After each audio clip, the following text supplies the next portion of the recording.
नमस्कार, आप देख रहे हैं अपना बिहार। मैं हूं शुभे मिश्रा, आपके साथ बुलेटिन की शुरुआत इस वक्त की बड़ी खबर के साथ करेंगे।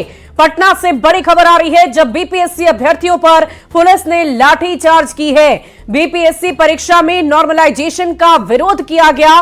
No multiple set question paper, one day one shift में परीक्षा लेने की मांग को लेकर बीपीएससी अभ्यर्थियों ने बीपीएससी ऑफिस के बाहर जोरदार प्रदर्शन किया है। इस दौरान पुलिस ने अभ्यर्थियों पर जमकर लाठियां भांजी, जिसमें कई अभ्यर्थियों को चोट भी आ गई है। बीपीएससी अभ्यर्थियों के आगे बढ़ने पर पुलिस ने पहले उन्हें रोकने की कोशिश की, लेकिन जब अभ्यर्थी नहीं रुके और चेयरमैन से मिलने की बात कही, जिसके बारे में अभ्यर्थियों को पुलिस ने जबरन रोकने की कोशिश की है। इस दौरान अभ्यर्थी और पुलिस के बीच पहले तो धक्का मुक्की की स्थिति बन गई और धीरे धीरे बवाल बढ़ता गया। पुलिस ने अभ्यर्थियों पर लाठी चार्ज भी कर दी। पुलिस ने दौड़ाकर अभ्यर्थियों पर लाठियां भांजी, जिसमें कई अभ्यर्थी जख्मी भी हुए। तस्वीरें लगातार एक्सक्लूसिव आप न्यूज 18 पर देख रहे हैं। लगातार अभ्यर्थियों की बढ़ती भीड़ को देखते हुए पुलिस प्रशासन ने वहां पर लाठियां भांजी है। विरोध बढ़ता गया, बवाल बढ़ता गया। कई अभ्यर्थियों को चोट भी आई है, लेकिन उनकी ये मांग है कि नॉर्मलाइजेशन हटाया जाए। तो एक्सक्लूसिव तस्वीरें हम आपको दिखा रहे हैं। पटना के बेली रोड के पास की ये तस्वीरें हैं, जहां पर बीपीएससी ऑफिस के बाहर जगह जगह से अलग अलग राज्यों से आए अभ्यर्थियों की तरफ से प्रदर्शन किया गया, बवाल किया गया और इसी बीच पुलिस कर्मियों ने हाथ छोड़े, लाठियां भांजी, जिसकी तस्दीक ये तस्वीर कर रही है। बीपीएससी ऑफिस के बाहर प्रदर्शन की तस्वीरें हम आपको दिखा रहे हैं। कैसे लाठियां चार्ज की गई वो भी तस्वीर दिखा रहे हैं। पुलिस अभ्यर्थियों के बीच कैसे नोकझोंक हुई वो तस्वीरें भी आपकी टीवी स्क्रीन पर है। प्रोटेस्ट है, ये प्रोटेस्ट जो है वो अवैध है। इनके पास किसी भी तरह का परमिशन नहीं है। जो रोड जो जाम किए हुए हैं, जैसे अवरोध कर रहे हैं, ये सारा अवैध है। हम इनसे 5 लोगों का नाम मांग रहे हैं। 5 लोगों को हम लोग लेके जाएंगे, जो प्रतिनिधि मंडल है वो जाएंगे, बाकी जो है ये लोग।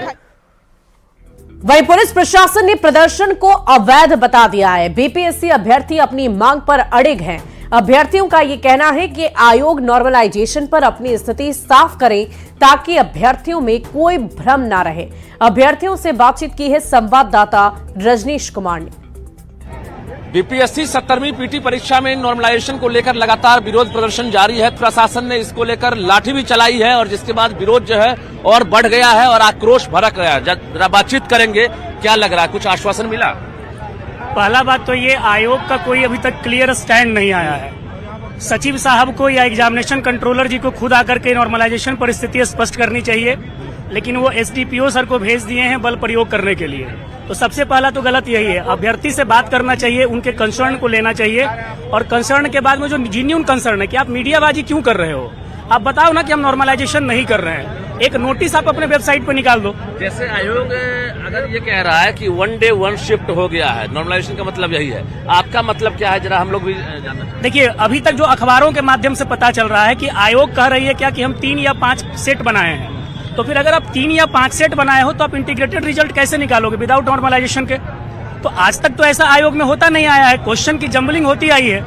लेकिन आप जब कह रहे हैं कि हम 4 या 5 सेट बनाए हुए हैं, तो आप रिजल्ट जब भी निकालोगे तो एक स्टैंडर्ड तो होगा नहीं। सेट मंजूर नहीं, मल्टीपल सेट मंजूर। बीपीएससी परीक्षा होनी है, उसमें किसी प्रकार से नॉर्मलाइजेशन मंजूर नहीं है। कुछ और अभ्यर्थी हैं, उनसे हम बातचीत करेंगे कि आखिर क्या डिमांड है, क्योंकि लगातार क्या डिमांड है आप लोग? हम लोग का यही डिमांड है सर कि नॉर्मलाइजेशन को हटा दिया जाए। इसके लिए एक आयोग नोटिस जारी करे और कम से कम एक तो ऐसा नोटिस लिख दे कि हम लोग को ये सेटिस्फेक्शन हो जाए और हम लोग एग्जाम दे सके अच्छे से। 5 दिन पहले हम लोग रोड पे खड़े हुए हैं। हमारा यही डिमांड है, 38 जिला में समान प्रश्न पत्र हमें चाहिए। सारे अभ्यर्थियों को समान प्रश्न पत्र दीजिए, नॉर्मलाइजेशन खत्म करिए। डिमांड है आप लोगों का, क्या डिमांड है? 1 शिफ्ट 1 एग्जाम हो, 1 पेपर हो और नॉर्मलाइजेशन हटाया जाए। आयोग से यही डिमांड है कि नॉर्मलाइजेशन को नहीं हो रहा है, ये हम लोगों को कंफर्म बताया जाए और 1 शिफ्ट 1 पेपर ले। सरकार जो है, अभ्यर्थी आक्रोशित हैं और बीच बीच में वार्ता के लिए जो अधिकारी हैं वो पहुंच रहे हैं, लेकिन अभ्यर्थी फिलहाल मानने को तैयार नहीं है। एक ही डिमांड है कि नॉर्मलाइजेशन को लेकर आयोग जो है ठोस जवाब दे और लिखित रूप से वेबसाइट पर प्रकाशित करे, ताकि हम लोग आंदोलन को स्थगित कर सकें। कैमरामैन दुबे के साथ रजनीश कुमार, न्यूज 18 पटना। और इस पूरी खबर की अधिक जानकारी के साथ न्यूज 18 संवाददाता रजनीश एक बार फिर से हमारे साथ लाइव जुड़ चुके हैं। रजनीश, इस वक्त वहां पर क्या शांति हो चुकी है? क्या अभी भी लगातार प्रदर्शन किया जा रहा है? क्या अब अभ्यर्थी वहां से निकल चुके हैं?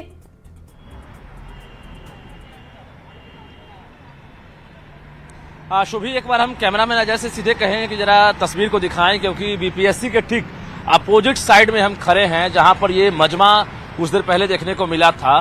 पुलिस के लाठीचार्ज के बाद भीड़ जो है लगभग यहां से खाली हो गई है और अभ्यर्थी धीरे धीरे अब जो है गर्दनी बाग की तरफ शिफ्ट कर गए हैं। कहा जा रहा है गर्दनी बाग में ये आंदोलन जारी रहा है, क्योंकि बीपीएससी की तरफ से अब तक ठोस आश्वासन नहीं मिला है। एक ही डिमांड मुख्य रूप से रह गया है। डिमांड ये है कि जो नॉर्मलाइजेशन है उसे वापस लिया जाए, खासकर मल्टीपल सेट यानी एक से अधिक सेट को लेकर बीपीएससी लिखित रूप से ये आश्वासन दे कि मल्टीपल सेट नहीं होगा, नॉर्मलाइजेशन नहीं होगा, क्योंकि वन डे और वन शिफ्ट को लेकर जो कंफ्यूजन है वो दूर हो गया था। इसको लेकर प्रोटेस्ट चल रहा था। कई स्टेट से छात्र और छात्राएं यहां पहुंचे थे, जिसके बाद विरोध शुरू हुआ, सड़क जाम हुआ और पुलिस ने लाठीचार्ज कर दिया। और लाठीचार्ज एक बार नहीं दो बार किए गए, और जिसमें कई अभ्यर्थी चोटिल हुए, कई के सर फट गए, कई का पैर जो है वो फट गया। और ऐसे में आक्रोश जो है लगातार देखने को मिला। हालांकि सचिवालय डीएसपी के साथ साथ कई थाने की पुलिस ने भीड़ को फिलहाल कंट्रोल कर लिया है, लेकिन अभ्यर्थी अब भी पटना के आसपास बने हुए हैं, खासकर गर्दनी बाग में सभी शिफ्ट कर गए हैं। और यह आंदोलन तब तक जारी रहेगा, अल्टीमेटम जो दिया गया है, जब तक कि ये नॉर्मलाइजेशन की मांगे जो है पूरी नहीं होगी। यानी वाकई रजनीश, ये देखने वाली बात होगी कि बीपीएससी आयोग की तरफ से क्या इस पूरे मामले पर संज्ञान लिया जाता है, क्या आगे निर्णय लिया जाता है, उसके लिए थोड़ा इंतजार करना होगा। लेकिन तब तक छात्रों का प्रदर्शन गर्दनी बाग में लगातार जारी है। बहुत बहुत शुक्रिया आपका हमारे साथ जुड़ने के लिए। हम फिर जुड़ेंगे और पूरी जानकारी आपसे लेंगे। और बढ़ते आगे, बिहार सरकार में ग्रामीण कार्य विभाग के मंत्री अशोक चौधरी ने अभ्यर्थियों की मांग पर यह कहा है कि हर कोई अपने तरीके से मांग करता है, लेकिन सबको कंपटीशन से आना पड़ेगा। कंपटीशन में किसी तरह की कोई गड़बड़ी होगी या फिर परीक्षा में पारदर्शिता नहीं बरती गई तो ये सरकार के लिए बड़ा चैलेंज है। ऐसे में सरकार जनता के हित में फैसले लेगी। किसी ने उसका क्लेरिफिकेशन दिया है और उसकी बात को रखी है। हर किसी का एज खत्म होता है, वो चाहता है हमारा एज बढ़ जाए, किसी का खुशी में कम हो जाता है तो उसमें रिलैक्सेशन। हर कोई अपने तरीके से मांगता है ना, सबको तो कंपटीशन से आना पड़ेगा ना। कंपटीशन से जब आप आइएगा तो हाँ, कंपटीशन में कोई गड़बड़ी हो गई, पारदर्शिता नहीं बरती गई, इंटरव्यू में पारदर्शिता नहीं बरती गई, पीटी में, वो एक बड़ा चैलेंज है। वो एक इशू सरकार के लिए है कि भाई कहीं ना कहीं घपलेबाजी हो रहा है। हम सरकार ये देखिए कि जनता के मास, जनता के हित में क्या है, जो उसके अनुसार निर्णय करती है। वहीं सीएचओ पेपर लीक कांड से जुड़े इस वक्त की बड़ी खबर आ रही है। अभ्यर्थियों से 4 से 5 लाख में डील हुई थी। 3 सेंटर ने पेपर लीक की बात कबूल कर ली है। कंप्यूटर का आईपी एड्रेस लीक हुआ था। आईपी एड्रेस के जरिए हल किए गए थे प्रश्न पत्र। भगवत नगर में कमांड सेंटर बना था। सरगना रवि भूषण के फ्लैट पर कमांड सेंटर बना था। नालंदा के रहने वाले हैं मास्टरमाइंड रवि भूषण। उनकी गिरफ्तारी के लिए छापेमारी लगातार जारी है। तो इस वक्त की बड़ी खबर आपको बता रहे हैं, सीएचओ पेपर लीक कांड से जुड़ी हुई भगवत नगर में कमांड सेंटर बनाया गया था, जहां से पूरी गाइडलाइन दी जा रही थी। रवि भूषण के फ्लैट पर यह कमांड सेंटर बना हुआ था।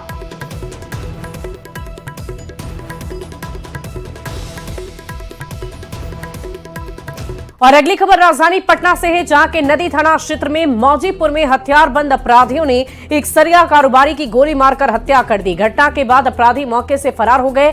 गुस्साए मृतक के परिजन और स्थानीय लोगों ने सड़क पर आग लगाकर घंटों स्टेट हाईवे जाम कर दिया, जिस कारण यातायात व्यवस्था बाधित हो गई। सूचना मिलते ही पुलिस ने मौके पर पहुंचकर आक्रोशित लोगों को समझाकर शांत कराया। एफएसएल की टीम मौके पर पहुंचकर इस पूरे मामले की गंभीरतापूर्वक जांच कर रही है। फिलहाल हत्या का कारण स्पष्ट नहीं हुआ। डीएसपी 1 ने जल्द मामले के खुलासे का भरोसा भी दिलाया है। पुलिस सीसीटीवी के जरिए इस पूरे मामले की जांच पड़ताल कर रही है।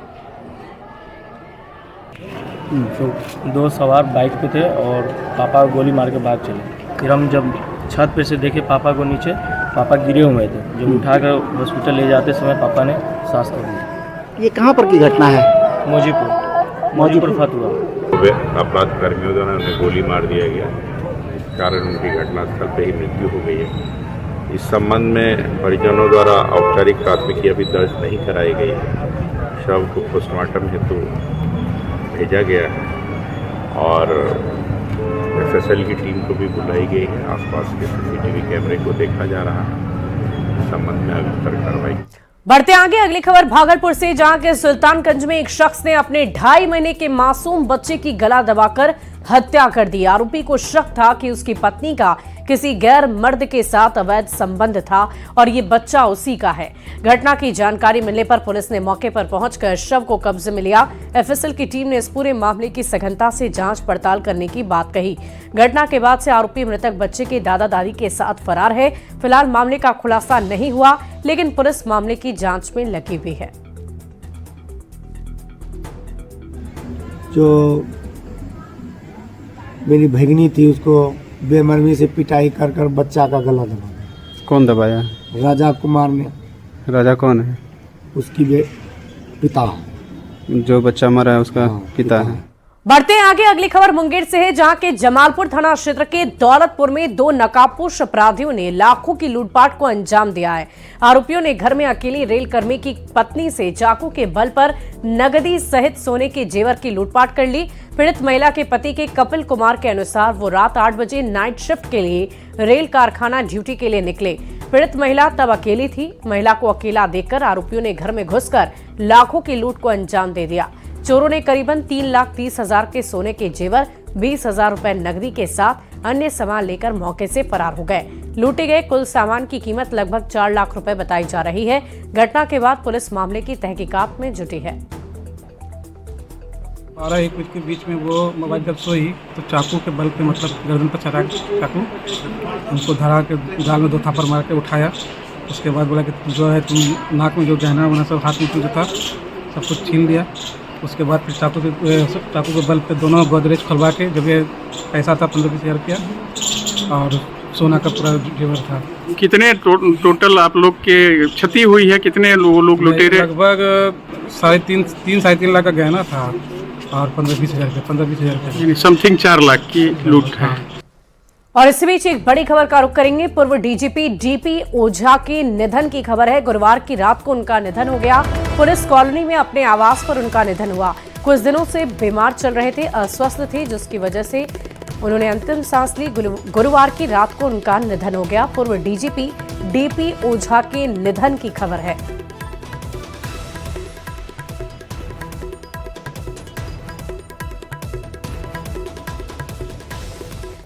और अगली खबर मौसम के मिजाज को लेकर गोपालगंज से अगली खबर है, जहां ठंड बढ़ने के साथ साथ हार्ट अटैक और ब्रेन स्ट्रोक के केस भी बढ़ते जा रहे हैं। सुबह खेत में काम करने और मॉर्निंग वॉक पर निकले 2 लोगों की हार्ट अटैक से मौत हो गई। 3 लोग सदर अस्पताल में इलाजरत हैं। डॉक्टर्स हार्ट पेशेंट से सावधानी बरतने की अपील कर रहे हैं और नियमित चेकअप कराने की सलाह भी दे रहे हैं। सदर अस्पताल से और अधिक जानकारी दे रहे हैं संवाददाता गोविंद कुमार। तापमान गिरने के साथ ही हार्ट अटैक और ब्रेन स्ट्रोक के मामलों में तेज़ी से इजाफा देखने को मिल रहा है। आज सुबह सुबह मॉर्निंग वॉक के दौरान और खेत में काम करने के दौरान 2 लोगों को हार्ट अटैक आया और दोनों की मौत हो गई। एक व्यक्ति को इलाज के लिए सदर अस्पताल में भी लाया गया, लेकिन डॉक्टरों ने उन्हें मृत घोषित कर दिया। तापमान गिरने की वजह से हार्ट अटैक के मामलों में लगातार इजाफा देखने को मिल रहा है। मृतकों में माझा थाना क्षेत्र के सिकमी गाँव के रहने वाले नसीम अख्तर भी शामिल हैं और एक किसान शामिल है। कहा यह जा रहा है कि आज सुबह सुबह दोनों लोग जो है खेत में काम काज करने और मॉर्निंग वॉक के लिए निकले थे। इसी दौरान हार्ट अटैक आया और उनकी मौत हो गई। वहीं 2 से 3 लोगों को अभी सदर अस्पताल भर्ती कराया गया है। तो गोपालगंज में ठंड का प्रकोप जिस तरह से बढ़ रहा है, तापमान में गिरावट देखने को मिल रही है, उसको लेकर हार्ट अटैक के मामलों में भी लगातार इजाफा देखने को मिल रहा है। ऐसे में गोपालगंज के डॉक्टरों ने, स्वास्थ्य विभाग के डॉक्टरों ने लोगों से अपील की है कि जिन्हें पहले से बीपी के जो मरीज़ हैं, जिनकी दवा चल रही है, वो दवा न छोड़े, दवा रेगुलर मोड में लें और साथ ही इस ठंड से बचने के लिए सावधानी बरतना बेहद ज़रूरी है, क्योंकि जिस तरह से हार्ट अटैक के मामले और ब्रेन स्ट्रोक के मामले लगातार बढ़ रहे हैं, वो कहीं ना कहीं उन मरीजों के लिए चिंता बढ़ा दी है। गोविंद कुमार, न्यूज़ 18, गोपालगंज। और अगली खबर कटिहार से है, जहां पुलिस ने यातायात नियमों का उल्लंघन करने वाले पुलिसकर्मियों के खिलाफ 3 दिवसीय अभियान शुरू कर दिया है। बिना हेलमेट बाइक चलाने वाले 40 से अधिक पुलिसकर्मियों का डिजिटल चालान काटा गया। दरअसल एसपी के निर्देश पर कटिहार यातायात थाना पुलिस इन दिनों विशेष अभियान चला रही है। इस अभियान के तहत पुलिस के अधिकारी कर्मियों को यातायात नियम नहीं मानने की स्थिति में चालान काटकर जुर्माना वसूला गया। यातायात पुलिस इन दिनों एक नया अभियान छेड़े हुए है, जिसमें वर्दी वालों को भी फाइन किया जा रहा है। पुलिस लिखे हुए जो गाड़ी है उन्हें भी इस तरह का डिजिटल तरीके से फाइन किया जा रहा है। आप देख सकते हैं खुद जो यातायात डीएसपी है वो सड़क पर उतरे हैं और खासकर जो पुलिस लिखी हुई गाड़ी और जो पुलिस वाले हैं उनको रोको टोको अभियान के तहत फाइन किया जा रहा है। जरा बात कर लेते सर, क्या विशेष अभियान है? एसपी सर के निर्देशानुसार जिले में विशेष अभियान वैसे वाहन चालकों के लिए है जो यूनिफॉर्म सर्विस हैं, खासकर जो पुलिस वाले हैं उनका चालान काटने के लिए हम लोग जो भी वायलेट करते हैं इसका नियम का यातायात नियमों का तो उसका हम लोग चालान काटते हैं। वर्दी में रहो या वर्दी वाले हो तो हाँ, यही मुहिम ये विशेष अभियान है 2 दिनों के लिए, आज और कल 2 दिन। परिचय ट्रैफिक डीएसपी कटिहार। तो ये ट्रैफिक डीएसपी कटिहार थे जो बता रहे थे अब वर्दी वालों को भी इस तरह से रोको टोको अभियान के तहत फाइन किया जाएगा। यानी आप अगर वर्दी में है या पुलिस वाले हैं तो भी आपको कानून मानना पड़ेगा। निश्चित तौर पर कानून सभी के लिए बराबर है और कानून को किसी को भी मानना चाहिए। इसी के तहत ये विशेष अभियान फिलहाल कटिहार में चलाया जा रहा है। सुब्रत, न्यूज़ 18 कटिहार। और बढ़ते आगे अगली खबर आरा से है, जहां वीर कुंवर सिंह विश्वविद्यालय में 11 दिसंबर को होने वाले 6ठे दीक्षांत समारोह की तैयारियां जोरों से चल रही है। विश्वविद्यालय के पुराने कैंपस में यह दीक्षांत समारोह आयोजित होने वाला है। समारोह में बिहार के राज्यपाल, शिक्षा मंत्री सहित कई अतिथि शामिल होंगे। इस समारोह को लेकर हरे कृष्ण मिट्टी भराई से लेकर गेस्ट हाउस में रंग रोगन और साफ सफाई का काम युद्धस्तर पर जारी है। तमाम तैयारियों को विश्वविद्यालय के कुलपति प्रोफेसर शैलेंद्र कुमार चतुर्वेदी खुद जायजा ले रहे हैं। संबंधित अधिकारियों को आवश्यक निर्देश दिए जा रहे हैं। आपको बता दें कि दीक्षांत समारोह में राज्यपाल छात्र छात्राओं को गोल्ड मेडल देंगे। दीक्षांत समारोह की तैयारी जोरों शोर से चल रही है और 11 दिसंबर को आयोजित इस दीक्षांत समारोह में बिहार के माननीय राज्यपाल एवं बिहार के शिक्षा मंत्री समेत कई गण्यमान्य जो लोग हैं वो उपस्थित होंगे। उसको लेकर के देखिए वीर कुंवर सिंह विश्वविद्यालय के कुलपति महोदय तमाम चीज़ों की मॉनिटरिंग कर रहे हैं, तैयारियों का जायजा ले रहे हैं। और 11 तारीख को होने वाले इस दीक्षांत समारोह में अब चंद दिन से बच गए। हम अभी तो फिलहाल गवर्नर साहब ही आ रहे हैं, शिक्षा मंत्री जी कुलाधिपति में शिक्षा मंत्री जी के पास गया हुआ है और शिक्षा मंत्री जी से रिक्वेस्ट किया गया है। वो जब तक फाइनल नहीं आ जाता तो जितने लोगों का जितने सत्र का गोल्ड मेडल की लिस्ट तैयार हो गई है, सभी बच्चों से आवेदन मंगा लिए गए हैं और गोल्ड मेडल उनको सबको मिलेगा। महामहिम अपने हाथों से उनको 11 दिसंबर को होने जा रहा है वीर कुंवर सिंह विश्वविद्यालय के कतरिया कैंपस में।